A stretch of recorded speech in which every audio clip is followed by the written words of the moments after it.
আসসালামু আলাইকুম এভরিওয়ান। লাবণীস কিচেনের নতুন আরও একটি রেসিপি দেখার জন্য সবাইকে আমন্ত্রণ করছি।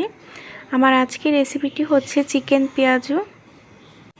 এখন তো রমজান মাস চলছে, তো রমজান মাসে তো সবার ঘরে ঘরে ডালের বড়া বা পেঁয়াজু যেটাই বলি না কেন বানানো হয়ে থাকে।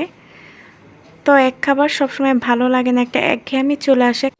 তাই আমি আজকে আপনাদের ভিন্ন স্বাদের চিকেন পেঁয়াজু তৈরি করে দেখাবো।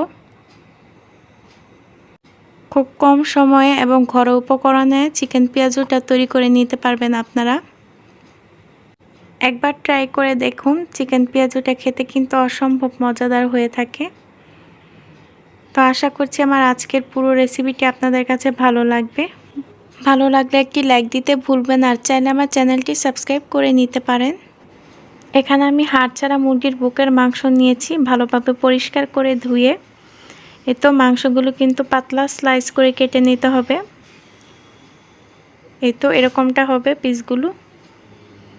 তো এখন আমি হাফ চা চামচ লবণ দিয়ে দিলাম, হাফ চা চামচ আদা বাটা, হাফ চা চামচ রসুন বাটা, হাফ চা চামচ হলুদের গুঁড়া, হাফ চা চামচ লাল মরিচের গুঁড়া,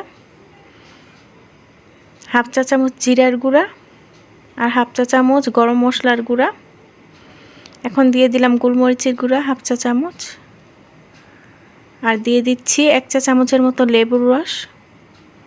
এখন দিয়ে দিলাম একটু ফুড কালার, আর দিলাম হাফ কাপ বেসন, আর এখন দিয়ে দিচ্ছি 1 চা চামচ চাউলের গুঁড়া।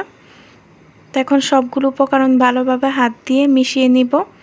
তো চালের গুঁড়াটা কিন্তু এখানে দেওয়ার কারণ হচ্ছে পেঁয়াজুটা যেন ক্রিস্পি হয়। তো চালের গুঁড়াটা দেওয়ার কারণে পেঁয়াজুটা অনেকক্ষণ পর্যন্ত মুচমুচে থাকবে। তো ভালোভাবে আমার মাখানো হয়ে গেছে। এখন আমি একটা সাইডে 1 ঘন্টার জন্য রেখে দিব। তো 1 ঘন্টা পর আমি আবার ফিরে আসলাম। এখন এখানে 1 কাপ পেঁয়াজ কুচি দিয়ে দিলাম, 1 টেবিল চামচ কাঁচামরিচ কুচি, এখন দিয়ে দিলাম ধনিয়া পাতা কুচি 1 টেবিল চামচ। সর্বশেষে আমি একটা ডিম দিয়ে দিলাম। এখন আবার ভালোভাবে সবগুলো উপকরণ ভালোভাবে মিশিয়ে নিব।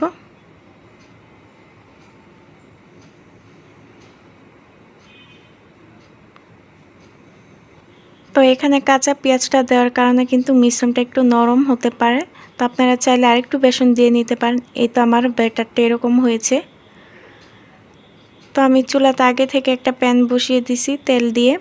তো আমি টুথপিক দিয়ে তেলটা চেক করে নিচ্ছি গরম হয়েছে কিনা। তো চারপাশে একটু বুড়বুড়ি চলে এসেছে। তো আমার তেলটা কিন্তু গরম হয়ে গেছে। তো এখন আমি হাত দিয়ে অল্প একটু নিয়ে একটু চ্যাপ্টা আকার করে এখন পেঁয়াজটা ভেজে নিব। চুলার আঁচটা কিন্তু মিডিয়ামে থাকতে হবে, বেশি বাড়ানো যাবে না, তাহলে পেঁয়াজগুলো পুড়ে যাবে, এতে কালার নষ্ট হয়ে যাবে। তো সবগুলো পেঁয়াজ আমি এপাশ ওপাশ উল্টে পাল্টে ভেজে নিব।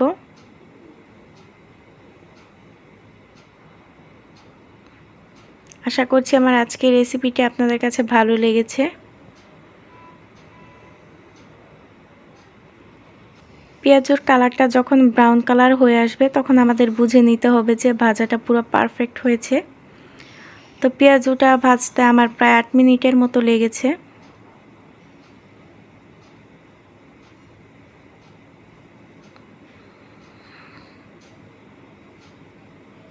এই তো আমার পেঁয়াজগুলো কিন্তু ভাজা হয়ে গেছে। এখন আমি একটা ছাঁকনি দিয়ে তুলে তেলগুলো ছেঁকে নিই। পেঁয়াজটা যেহেতু ডুবো তেলে ভাজা হয়েছে তাই এখানে প্রচুর তেল থাকবে। তো আমি এখন পেঁয়াজটা গরম গরম পরিবেশন করে নিচ্ছি। দেখুন কালারটা কিন্তু বেশ সুন্দর হয়েছে, আর খেতেও কিন্তু অসম্ভব মজাদার। তো ডালের বড়া তো আপনারা অবশ্যই খেয়েছেন। তো এভাবে একবার চিকেন পেঁয়াজুটা ট্রাই করে দেখবেন, খেতে কিন্তু ভীষণ ভালো লাগে এবং ছোট বড় সকলে খুব পছন্দ করে খেয়ে নেবে। ইফতারির আগে মাত্র 10 মিনিটে আপনারা চিকেন পেঁয়াজুটা তৈরি করে নিতে পারবেন। তো আমি একটা চিকেন পেঁয়াজ আপনাদের ভেঙে দেখাচ্ছি ভিতরটা কতটা জুসি হয়েছে। আর চিকেনটাও কিন্তু পুরোপুরি সিদ্ধ হয়ে গেছে। আজকের মতো ভিডিওটি এখানে শেষ করছি। আবার দেখা হবে নতুন কোনো রেসিপি নিয়ে। সেই পর্যন্ত সবাই ভালো থাকবেন, সুস্থ থাকবেন। আল্লাহ হাফেজ।